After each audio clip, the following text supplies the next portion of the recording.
He's brilliant, కానీ తరచూ బాగా టైర్డ్ అవుతున్నాడు. ఏం చేయమంటారు? 2 స్పూన్లు చాలు మీ సమస్యలు తొలగిపోవడానికి. Lion date syrup. Lion date syrup ప్రతిరోజు 2 స్పూన్లు. పట్టు లాయర్ బాలా గారు ఉన్నారు. సార్, నిన్న మనం చూడొచ్చు హైకోర్టు ఒక చారిత్రాత్మకమైనటువంటి తీర్పు ఇచ్చింది. కేరళ హైకోర్టు ఇచ్చినటువంటి తీర్పును పరిగణలోకి తీసుకుంది. సో ఇప్పుడు దీని తర్వాత ఎవరైతే దీన్ని వైలేషన్స్ చేస్తున్నారో, ఎవరైతే అందరి మీద యథాలాపంగా 111 సెక్షన్ పెడుతున్నారో అటువంటి అధికారుల మీద ఎటువంటి చర్యలు ఉంటాయి ఫ్యూచర్లో? బాలా గారు. ఇస్మాయిల్ గారు, గుడ్ మార్నింగ్ అండి. అలాగే మీకు సాక్షి టీవీ వాళ్ళకి కూడా. ఒకటి, ఈ రోజు మనం ఆంధ్రప్రదేశ్ లో ఒకసారి చూసుకుంటే మీరు అన్నట్టు చారిత్రాత్మకంగా ఆర్జీవి గారి కేసు కూడా ల్యాండ్ మార్క్ అనేది ఒక సెట్ అయి కూర్చుందండి. ఎందుకంటే సోషల్ మీడియా మీద ఎక్స్ప్రెషన్స్, అంటే మన యొక్క ఎక్స్ప్రెషన్స్ ని, ఆర్టికల్ 19 ని ఎక్స్ప్రెస్ చేసుకోవాలని, రైట్ ని ఎక్సర్సైజ్ చేసుకోవాలనే పరిస్థితిని ఈ రోజు తీసుకొచ్చి ప్రస్తుతం ఉన్న ప్రభుత్వం పోలీసు వాళ్ళ చేత ఒక మెకానిజం గా ఒక ఓమ్ని బస్ లాగా అందరి మీద ఎఫ్ఐఆర్లు కట్టేయడము, 111 సెక్షన్స్ పెట్టేయడము, అలానే ఆర్గనైజ్డ్ క్రైమ్స్ కింద దీన్ని పరిగణించడము చేయడం జరుగుతుంది. అయితే ఎవరైతే మైండ్ అప్లికేషన్, అంటే జ్యుడిషియల్ సెగ్మెంట్స్ లో దీన్ని మైండ్ అప్లికేషన్ అని అంటారు. అంటే common mind application, judicial mind application, law mind application చేయకుండా ఏ ఆఫీసర్ అయితే disobedience of act, non sovereign duties ఎవరైతే చేస్తారో వాళ్ళ మీద చర్యలు కూడా తీసుకోవచ్చు అనమాట. డిసిప్లినరీ యాక్షన్స్ తీసుకొని వీళ్ళని పనిష్ చేసి, ఎందుకంటే కామన్ మ్యాన్ కి వీళ్ళకి అవగాహన లేకపోవడం వల్ల, వీళ్ళకి ట్రైనింగ్ లేకపోవడం వల్ల, పోలీస్ డిపార్ట్మెంట్ కి ప్రాపర్ గా చట్టాల మీద అవగాహన లేకపోవడము, ట్రైనింగ్ లేకపోవడము, దాని అప్లికేషన్స్ ఏ విధంగా అప్లై చేయాలని అప్లికేషన్స్ రాకపోవడము, దీని వల్ల ప్రభుత్వం చేసే తప్పుల వల్ల ప్రజల యొక్క భవిష్యత్తు, బతుకు, జీవితము మొత్తం కోల్పోతున్నారు. ఎందుకంటే వీళ్ళు చేసేస్తున్నారు, తర్వాత కోర్టులో చూసుకోండి అని చెప్పేస్తున్నారు. కానీ ఆ లోపల జరిగే డ్యామేజ్ మొత్తం ఏదైతే జరుగుతుందో డెఫినెట్ గా మనం పోలీస్ వాళ్ళ మీద డిసిప్లిన్ యాక్షన్ తీసుకొని వాళ్ళ చేతనే కంపెన్సేషన్ కట్టించామని చెప్పి క్లైమ్స్ కూడా చేయాల్సిన పరిస్థితి కూడా మనకు ఇప్పుడు సందర్భిస్తున్నాయండి. ఎందుకంటే కేరళ హైకోర్టు కావచ్చు, సుప్రీం కోర్టు కావచ్చు, చాలా సందర్భాల్లో ఈవెన్ యుఎస్ లో కూడా ఒక కేసు ఇలాంటిది వస్తే ఆర్గనైజ్డ్ క్రైమ్ అనేది ఏంటి అనేది కూడా డెఫినేషన్ చేయడం జరిగింది. మీరు ఈ రోజు ఏదైతే నిన్న మనకు చారిత్రాత్మక తీర్పు ఇచ్చిన హైకోర్టు, దాన్ని ఈ రోజు మీరు డిస్కషన్ చేస్తున్నారో దాంట్లో కూడా చాలా కేటగిరికల్ గా రాస్తుంది.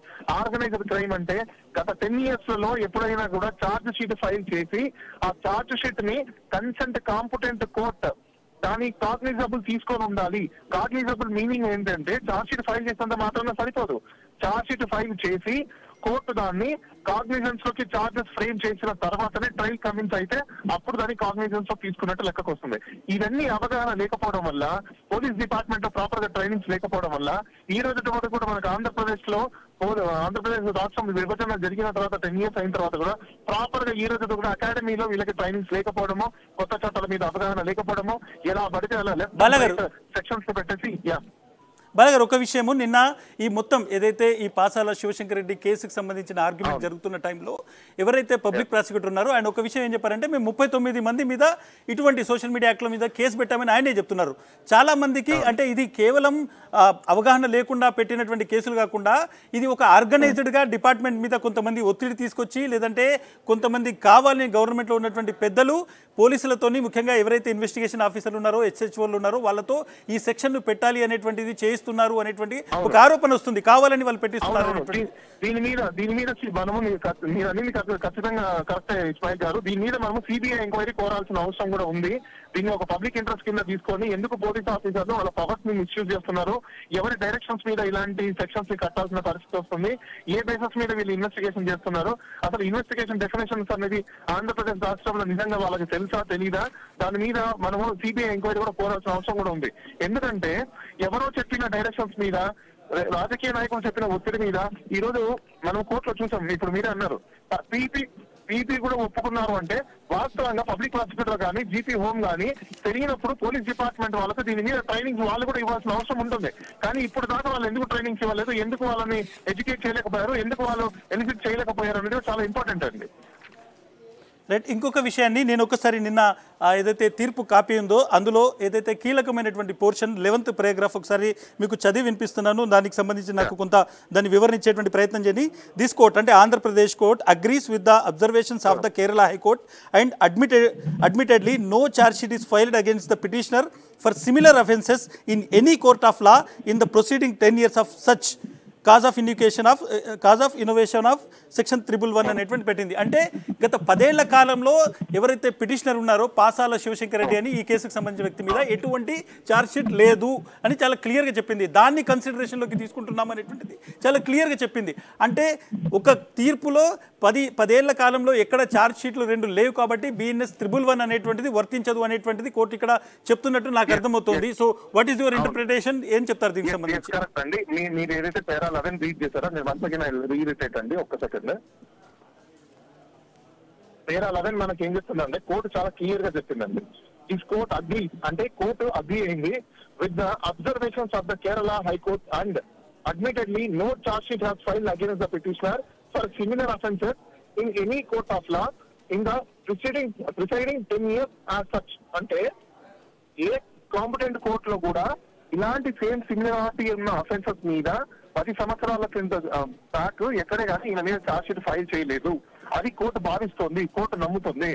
కేరళ జడ్జిమెంట్ ఏదైతే ఉందో దాని ప్రకారంగా చూసుకుంటే కూడా ఇతని మీద ఎటువంటి ఛార్జ్ షీట్లు లేవు కాబట్టి మేము దాన్ని పరిగణించి దీన్ని కన్సిడర్ చేస్తున్నాం అని చెప్పేసి చాలా కేటగారికల్ గా 11th పేరాలో మన ఆంధ్రప్రదేశ్ హైకోర్టు చెప్పడం జరిగింది. అయితే ఇది పోలీస్ డిపార్ట్మెంట్ కి పెద్ద చెంపబెట్టు కూడా అండి.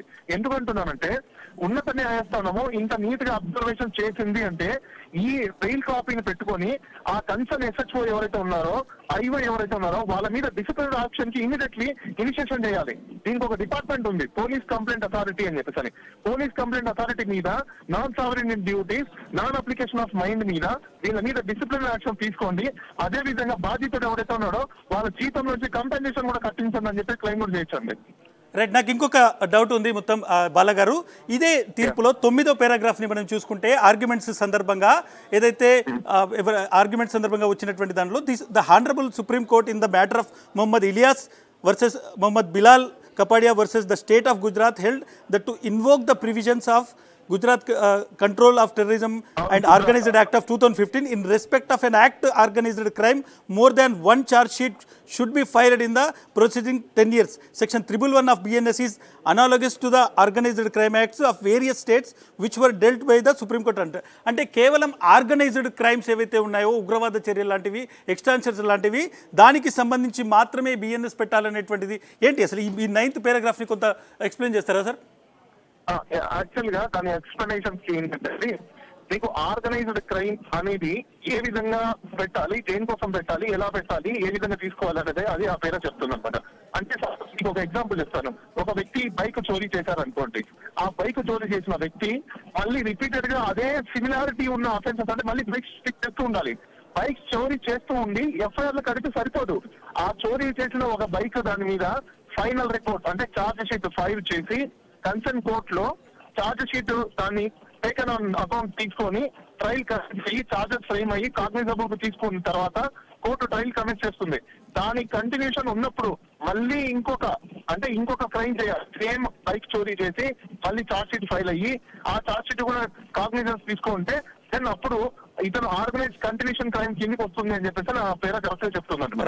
రైట్ బాలగారు, చాలా స్పష్టంగా ఆర్గనైజ్డ్ గా క్రైమ్ చేసే వాళ్లకు ముఖ్యంగా ఈ సెక్షన్ ని కూడా మనం చదివితే 311 సెక్షన్ కి సంబంధించినటువంటి ఇంటర్ప్రిటేషన్ ఇదే తీర్పులో ఇచ్చారు. అసలు 311 సెక్షన్ ఏంటిది అనేటువంటిది కూడా ఇచ్చారు. చాలా వాటికి సంబంధించి అసలు ఎక్కడ కూడా దీనికి పబ్లిక్ కి అర్థమయ్యే విధంగా కూడా నేను ఇంకో చిన్న ఎగ్జాంపుల్ చెప్తాను సార్.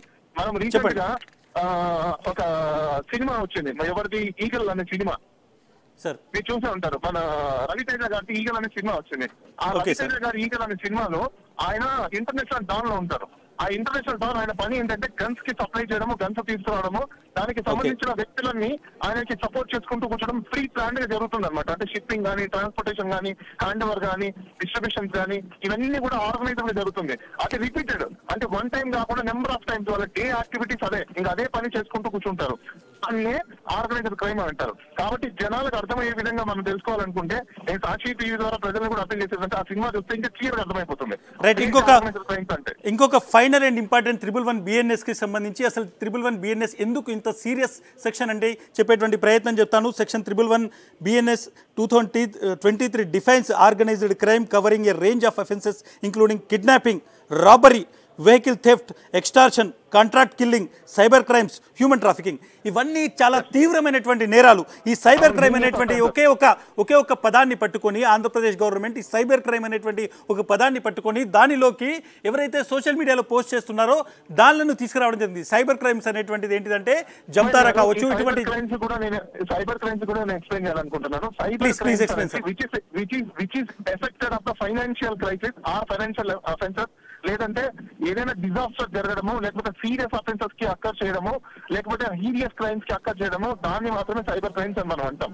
అలానే అంతేగాని సోషల్ మీడియా పోస్టులు పెట్టేవో, లేకపోతే కామెంట్స్ పెట్టేవో, లేకపోతే కింద కామెంటరీలో రాసేవో, మీడియాలో పబ్లిష్ అయినవో, it is not comes under the purview of the cyber crimes. Cyber crime అంటేనే ఒక క్రైమ్ ఏదైతే ఉంటుందో, జనరల్ గా మనకు ఐపీసీ బిఎన్ఎస్ ప్రకారం క్రైమ్స్ ఏవైతే డిఫైన్ అయి ఉన్నాయో ఆ క్రైమ్ అన్ని వర్చువల్ గా చేయడం. మీకు అందరికి బాగా తెలుసు, మేము రీసెంట్ గానే తీసుకున్నాం hybrid model, virtual model. Virtual లో చేసేదాన్నే మనం సైబర్ క్రైమ్ అని అంటాం. సైబర్ క్రైమ్ అంటే ఆ క్రైమ్ ని సైబర్ అంటే వర్చువల్ గా చేసేదాన్ని మనం సైబర్ క్రైమ్ అంటాం. అది హీనియస్ అఫెన్సెస్ అయి ఉంటేనే సైబర్ క్రైమ్ అండర్లోకి వస్తుంది తప్ప సోషల్ మీడియాలో పోస్ట్ చేయడం అనేది 19 కిందకి వస్తుంది, అది ఫ్రీడమ్ ఆఫ్ ఎక్స్ప్రెషన్ కిందకి వస్తుంది. మేబీ ఒకవేళ ఎవరైనా దాని నుంచి బాధితులు ఒకవేళ బాధపడి ఉంటే వాళ్ళు మాత్రమే పోయి కంప్లైంట్ చేసుకోగలుగుతారు తప్పనిచ్చి. దాంట్లో ఇంకొక డిస్క్లైమర్ సార్, అలాంటి పోస్టులు ఎవరైనా పెట్టి కింద డిస్క్లైమర్ ఇచ్చారనుకోండి, ఎవరివైనా మనోభావాలు దెబ్బతిన్నాయి, ఒకవేళ దెబ్బతింటే మేము క్షమాపణ అడుగుతున్నామంటే దాని మీద క్రైమ్ కూడా కట్టడానికి లేదు. ఇది కూడా మీరు నోట్ చేసుకొని చూసుకోవాలి, ప్రజలు కూడా తెలుసుకోవాలి. ఎందుకు చెప్తున్నానంటే ఈ విషయం నేను డిస్క్లైమర్ అనేది చాలా ఇంపార్టెంట్. ఇది ఊహాజనితం కింద మాత్రమే మేము పెడుతున్నాము, ఎవరి మనోభావాలు కానీ ఎవరిని ఉద్దేశించి కానీ మేము చెప్పట్లేదు అని డిస్క్లైమర్ ఇస్తే మాత్రం దాని మీద ఎటువంటి క్రైమ్ రిజిస్టర్ చేయడానికి అవకాశం అయితే లేదండి. రైట్ బాలాగారు, ఫైనల్ గా ఒక విషయం అడుగుతాను. నిన్న పాసాల శివశంకర్ రెడ్డి కేసులో ఏపీ హైకోర్టు ఇచ్చిన తీర్పు తర్వాత BNS 111 అనేటువంటి సెక్షన్ సోషల్ మీడియా యాక్టివిస్టుల మీద పెట్టడానికి పోలీసులకు అర్హత ఉందా? పోలీసులు దీన్ని ఏ విధంగా చూసేటువంటి అవకాశం ఉంది? ఏం చెప్తారు పోలీసులు? వన్ వర్డ్ ఆన్సర్ నేను చెప్తాను. పోలీసు వాళ్ళకి 111 సెక్షన్ పెట్టే అవకాశాలు అయితే లేవు. ఇలా నెక్స్ట్ గా ఇంకా 111 సెక్షన్స్ పెడితే మాత్రం ఖచ్చితంగా దాని మీద ఒక PIL ఇంట్రెస్ట్ తీసుకొని దాని మీద యాక్షన్ తీసుకునే అవకాశాలు అయితే ఉన్నాయని నేను చెప్తున్నాను sir. Right sir, thank you so much sir. బాలాగారు, మనం చూడొచ్చు ఏపీ హైకోర్టు ఇచ్చినటువంటి ఒక చారిత్రాత్మకమైనటువంటి తీర్పు ఇది. ఎందుకంటే సోషల్ మీడియా యాక్టివిస్టులను నెలల తరబడి జైల్లో పెట్టాలి అనేటువంటి ఒక దురుద్దేశంతో కూటమి ప్రభుత్వం కొంతమంది అధికారుల ద్వారా పెట్టించినటువంటి కూటమి ప్రభుత్వం ఏదైతుందో అది అధికారులతో పెట్టించినటువంటి కేసులు ఏపీ హైకోర్టు చాలా క్లియర్గా చెప్పింది. ఒక వ్యక్తి మీద BNS 111 అనేటువంటి సెక్షన్ పెట్టాలంటే ఆ వ్యక్తి ఆర్గనైజ్డ్ క్రైమ్ చేసి ఉండాలి. ఆర్గనైజ్డ్ క్రైమ్ అనేటువంటిది ఏంటిది అనేటువంటి దాన్ని కూడా డెఫినేషన్ ఇచ్చింది. కేరళ హైకోర్టు గతంలో ఇచ్చినటువంటి తీర్పును సమర్థిస్తూ ఏపీ హైకోర్టు చాలా స్పష్టంగా చెప్పింది. ఒక వ్యక్తి గత 10 ఏళ్ల కాలంలో అటువంటి నేరమే చేసి ఆ నేరానికి సంబంధించి FIR ఛార్జ్ షీట్ కూడా నమోదై ఆ ఛార్జ్ షీట్ను కోర్టు పరిగణలోకి తీసుకొని ఛార్జెస్ ఫ్రేమ్ అయ్యి ఉంటే 2 ఛార్జ్ షీట్లు అలాంటివి ఉంటే అతను మరొక నేరం చేసినప్పుడు దాన్ని ఆర్గనైజ్డ్ క్రైమ్గా తీసుకొని అది కూడా కేసు హీనస్ కేసు అయినప్పుడు మాత్రమే, అంటే రాబరీ, కిడ్నాపింగ్, ఎక్స్టార్షన్ ఇటువంటి కేసు అయినప్పుడు మాత్రమే దానికి సంబంధించి 111 BNS పెట్టేటువంటి అవకాశం ఉంది. ఎటువంటి చిన్న చిన్న కేసులకు ఒక వ్యక్తి తన రాజ్యాంగం ఇచ్చినటువంటి ఏదైతే వాక్ స్వాతంత్రాన్ని ఉపయోగించుకునేటువంటి హక్కును కాలరాసే విధంగా BNS 111 పెట్టారు అనేటువంటిది చాలా రోజుల నుంచి ఆంధ్రప్రదేశ్లో వినిపిస్తుంది. ముఖ్యంగా కూటమి ప్రభుత్వం వచ్చినప్పటి నుంచి ఈ కేసులు అనేటువంటివి స్టార్ట్ అయ్యాయి. అప్పటి నుంచి మనం చూస్తున్నాం. ఇప్పుడు ఏపీ హైకోర్టు ఇచ్చినటువంటి తీర్పు నేపథ్యంలో, గతంలో సుప్రీంకోర్టు ఇచ్చినటువంటి గైడ్లైన్స్ నేపథ్యంలో 111 BNS అనేటువంటిది ఆంధ్రప్రదేశ్లో ఎవరైనా పోలీసులు కేసులు పెడితే, పోలీస్ అధికారులు ఈ సెక్షన్ని సోషల్ మీడియా యాక్టివిస్టుల మీద పెడితే డెఫినెట్గా కోర్టు ధిక్కరణ, అదేవిధంగా వాళ్ళ డ్యూటీస్ని ఏదైతే ఇంప్లిమెంట్ చేయడంలో వాళ్ళు కరెక్ట్గా చేయలేదు అనేటువంటి వాళ్ళు ఆరోపణలు కూడా ఎదుర్కొనేటువంటి అవకాశం ఉంది. చాలామంది దీని మీద పిల్ వేయడానికి కూడా సిద్ధంగా ఉన్నారు అనేటువంటిది మనకు అర్థమవుతుంది. Maheshwari. Right, thank you Ismail.